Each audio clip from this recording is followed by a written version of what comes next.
Hey YouTube! Today I'm going to show you how to disassemble a Shimano Sitica 200D. After we get it apart, we're going to clean it up, install some upgraded bearings, drag washers, and maybe even paint it. Alright, so the first thing we want to do is take out the easy stuff. If you pull out the side plate, you can get the spool out and close that back up. Now we probably want to take off the handle first and the tension knob.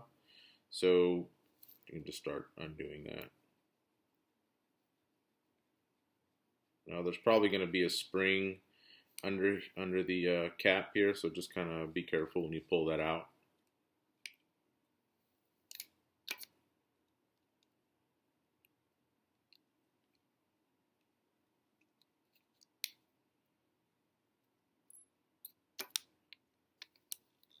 Now for screwdrivers, they usually all use a small screwdriver head, either Phillips or flathead.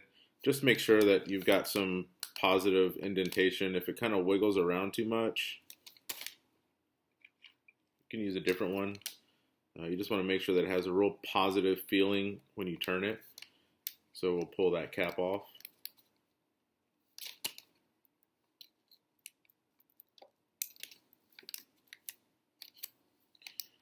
Be sure to set everything to the side.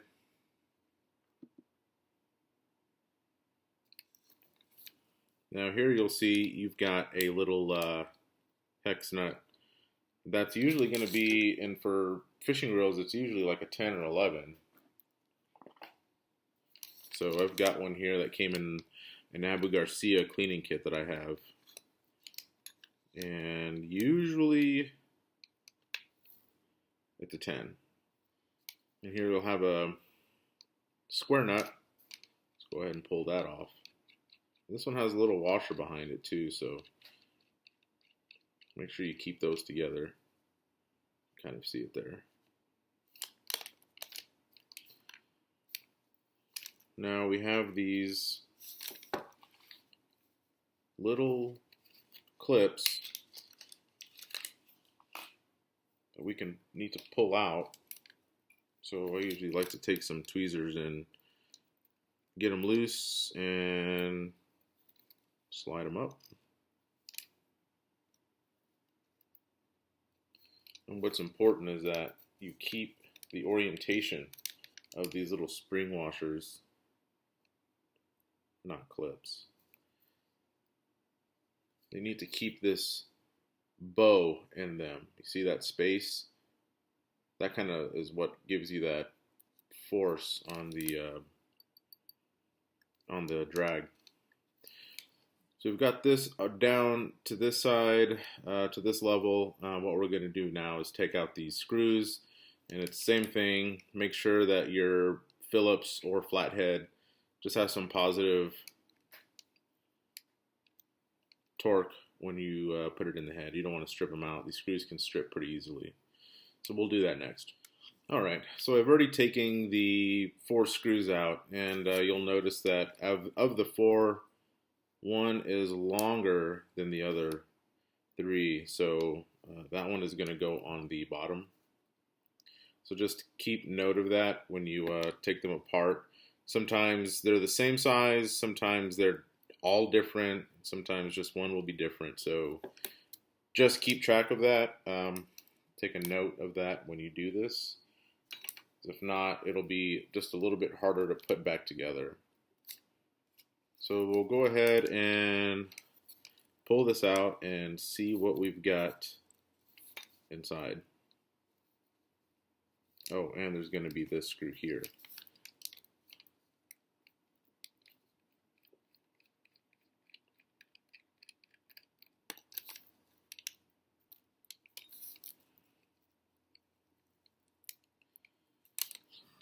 All right, well now we got it apart, and it actually doesn't look too dirty. Kind of surprised. Someone's probably been in here before and maintained it, which is good. It's good for us. But some of the grease does look a little bit yellowed, so probably still going to take this apart and clean it, and just to make sure everything else is in good shape. All right, so I've got the retainer and the bearing out from the drive side. I also pulled out the main gear shaft. And so what I wanted to note is on some of the Sitica models, or any other of the kind of value priced or around $100 reels, they may not have a bearing here. A lot of the times it's just going to be a bushing. But this 200D, and I think the 200 DSV as well, has it. So that's one thing to look out for. You know, again, kind of one of the bigger differences between like the lower reels and the higher reels. The Sitica and Corrado as an example. But you can actually, if your reel has a bushing, usually you can upgrade this and install a bearing there, which you know, adds to a little bit of the smoothness as you're kind of cranking down on that handle. And it's a fairly cheap upgrade, and you've essentially just added another bearing. So that's good. And just kind of looking it over, it's pretty clean. Again, just has some grease on there. So now that we've pretty much got this side about as apart as I want to go with it, I'm going to show you how I normally clean them. So I've got a little tub here of some mineral spirits and a disposable toothbrush. And mineral spirits is pretty good for dissolving grease. So usually just kind of like to go in here and just kind of soak everything down a little bit. Not too much. You don't need a lot. But just for, you know, in those spaces where you can't normally reach it with just a Q-tip. So I like to go in there and just kind of pat it down, get it kind of soaking a little bit. And then I'll kind of go back and just scrub everything down and brush it. I know everyone's got their own method. Q-tips work good, but Q-tips, to me, Q-tips also introduce a lot of extra, you know, all the little cotton fibers that go into the reel. You know, that might not cause anything right away, but maybe over time, it's just going to be another thing that's inside of it that can gum up bearing races or interfere with any of the actual physical movement. So I try to use synthetic fibers like I am on this brush. But Q-tips do work great, though, I think, when you're just doing your, if you're doing like cleanings after an outing or something like that, you want to clean the outside, Q-tips work great because they will hold on and capture all that dust. So just something to think about. I don't think it's that crucial. But as you can see here, this is starting to clean up a little bit. But just kind of keep at it until you're comfortable with or satisfied with how clean it is. Get all that grease out. And then essentially we do the same thing with each of the individual parts. Just kind of dump them in there, clean them out, dry it off. So the next thing I'm going to show is how we go ahead and grease this area, where you should put grease, where you don't need grease, and then on the individual parts as well. As I'm letting these parts soak, I wanted to make a quick note. With the material of this drag washer, I don't know if there would be any adverse effects to using a very, very strong solvent like mineral spirits or, you know, brush cleaners or anything like that. So instead of doing that, what I'm just going to do is just spray them down soak them in a little bit of this degreaser and then just wipe them down. So that way we don't risk damaging them.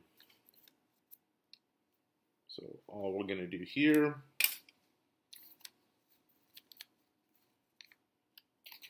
and this is just some Abu Garcia degreaser. It smells horrible, but it actually does a pretty good job of taking grease off. Let them soak for a little bit.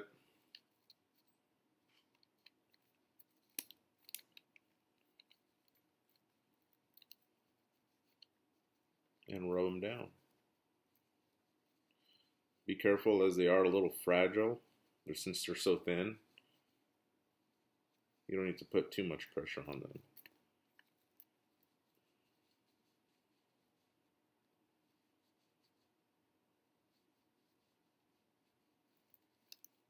You can see the dirt that came off of that, dirt and grease. Again, I can still see the, I don't know if you can see it there, but there's like a bunch of different, it's a composite, right? So it's got a bunch of different types of material in this disc. And I can still see it very well, so I don't think it's been worn very well. Or at all, rather. You can compare that to these Penn HT100 drag washers, which are like it's a carbon weave. They're about the same thickness, but I may just save them for a different project. If I don't have to change them out, I won't. These are actually pretty expensive from Shimano, and I do like them. I think they give necessary stopping force rated for the reel, and I think they're a good quality material. Some of these carbon drag washers feel a little cheap. I've seen and read about some of the differences between some of the different brands and people that make them. So just be aware of where you're buying them from. Make sure they're reputable.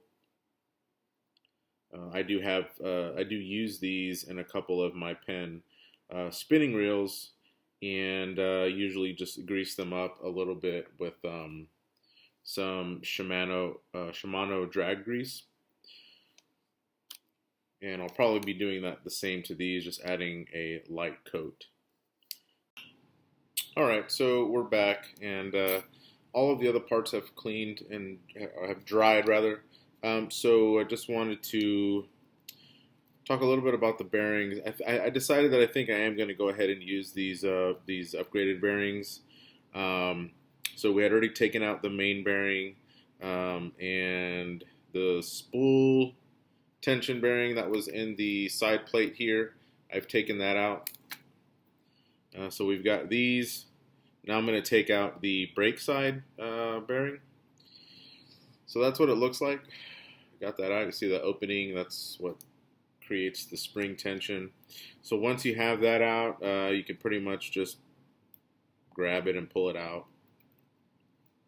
Probably even just fall out. It's probably easier this way.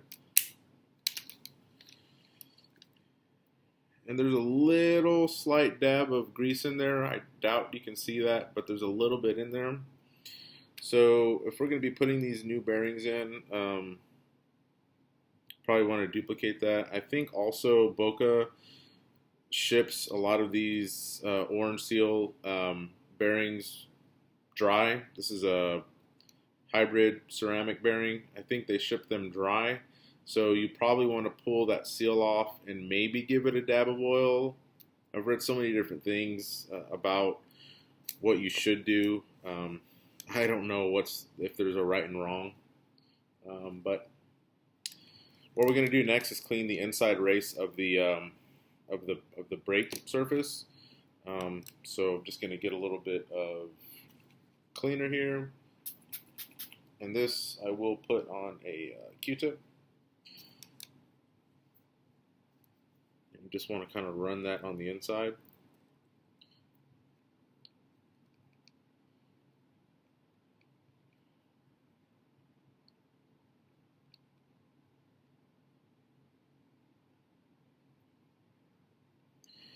Inspect it as well. Make sure you don't leave any of these cotton fibers behind. Like I said, this is why I don't really like using them.